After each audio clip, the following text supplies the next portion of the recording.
Et notre invité ce soir est Mirdad Kazandji, le directeur de l'Institut Pasteur, et également membre de ce conseil scientifique territorial. Mirdad Kazandji, bonsoir. Bonsoir.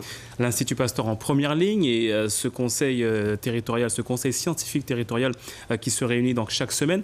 Alors, est-ce qu'aujourd'hui, Mirdad Kazandji, on peut officiellement dire qu'il y a une deuxième vague de l'épidémie de Covid-19 en Guyane?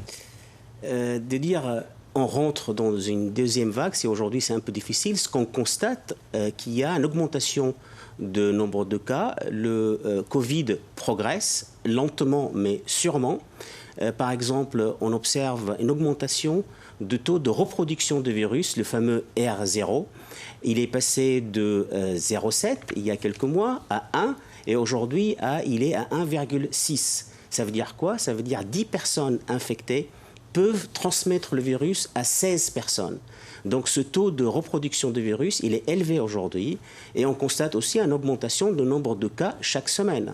Donc il est probable qu'on va vers une épidémie, une augmentation du nombre de cas et donc une nouvelle vague épidémique, mais c'est très difficile aujourd'hui de dire quand. C'est inéluctable? C'est très probable, je dois dire très probable, ça dépend beaucoup après. Comme je dois dire que les Guyanais, lors de la première vague, ils ont très bien répondu pour diminuer la propagation du virus à travers les gestes barrières, mais aussi l'acceptabilité de toutes les mesures qu'on a mises en place. Ça va dépendre aussi comment les populations vont réagir pendant cette période où il va y avoir énormément de mouvements de population à travers les fêtes, à travers les arrêts de l'école et les vacances.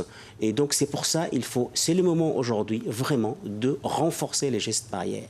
Alors les chiffres de ces dernières semaines montrent qu'il y a clairement une augmentation importante du nombre de cas, on vient de le voir, mais on constate qu'il y a également plus de tests. Et donc en clair, le nombre de cas augmente parce qu'il y a plus de tests.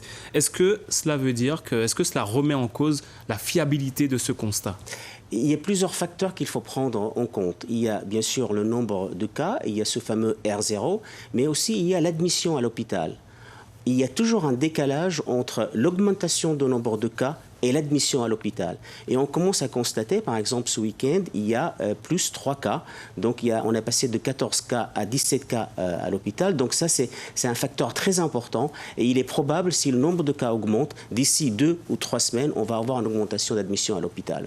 Selon vous, que faut-il faire maintenant pour limiter les dégâts? Vous parlez de s'auto-responsabiliser. Est-ce qu'il faudrait reconfiner, comme c'est le cas dans l'Hexagone? Aujourd'hui, c'est extrêmement important parce que, je dois dire réellement, et on a tous constaté cela, il y a un relâchement. Il y a un relâchement dans le geste barrière, il y a un relâchement dans le regroupement. Donc vraiment, je supplie la population guyanaise de renforcer ces gestes barrières, le masque, le lavage de mains, éviter le regroupement, passer les fêtes en petite communauté. On a dit 6 personnes, 5-6 personnes, pas plus.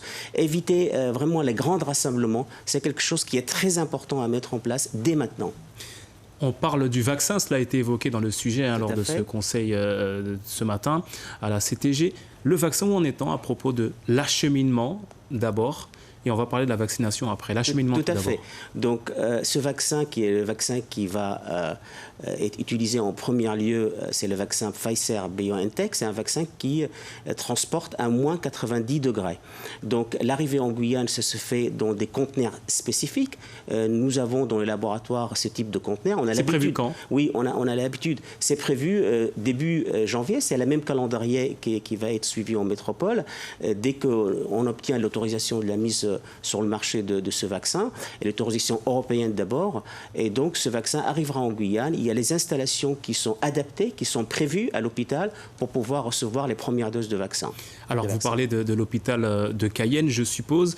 Ce sera le seul établissement à pouvoir faire ces vaccins, à pouvoir donner ces vaccins? Oui, pour l'instant, parce que les personnes vaccinées, il doit avoir d'abord une consultation médicale avant, un suivi médical après vaccination pour quelques heures. Donc, c'est pourquoi ces vaccins doivent se faire aujourd'hui dans un cadre strictement médical. Mais après, deuxième phase, il va y avoir d'autres types de vaccins avec un transport plus facile, donc en avançant vers l'année, et il y aura d'autres, bien sûr, programmations, d'autres types d'admission de vaccins. Mirdad Kazandji, merci d'avoir répondu à nos questions ce soir. Merci pour votre invitation. Et on retiendra donc que nous ne sommes pas officiellement rentrés dans cette deuxième vague, mais on y prend le chemin. Et concernant les vaccins, donc l'acheminement est prévu pour le mois de janvier.